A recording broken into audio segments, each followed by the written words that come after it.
Everyone, welcome back to our channel. আমি ভাবলাম যে এই হোটেলটা না খুব সুন্দর মানে কি সুন্দর ভিউ পাওয়া যায়।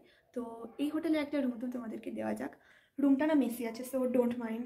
এখানে এই দরজা দিয়ে ঢুকে এখানে আমরা ট্রলি রেখেছি। ট্রলিটা খোলা হয়নি কারণ আজকে আবার গাড়িতে উঠবো আমরা। ঢুকতে এখানে একটা মিরর আছে সুন্দর, যেটা থেকে ফুল তোমার লুক তুমি ছবিও তুলতে পারবে, দেখতেও পারবে। এখানে একটা কাবার্ড আছে, কাবার্ডের মধ্যে এই তোমরা দেখছো এটা ছিল। আর এখানে একটা সুন্দর বেড আছে, আমরা যেখানে থাকি সেখানকার বিছানার অবস্থা এরকমই হয়ে যায়।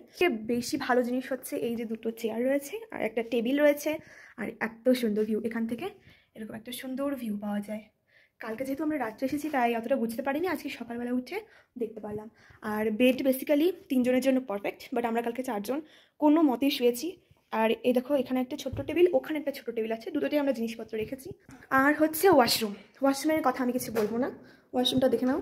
ওয়াশরুম বেসিক্যালি আমার দেখা কাশ্মীরে বা শ্রীনগরে বা যে কোনো জায়গাতে আমি যতগুলো ওয়াশরুম দেখেছি সবগুলোতে এই কোমোড আছে। এখানে একটা সুন্দর বেসিন আছে আর গিজারের বন্দোবস্ত আছে। শাওয়ার নেই এখানে, কোনো হোটেলে আমি শাওয়ার পাচ্ছি না। আর এখানে জামা কাপড় ঝরানোর জন্য কিছু আছে। আর এরিয়াটা একদম পারফেক্ট, মানে বেশিও না কমও না, সো গুড।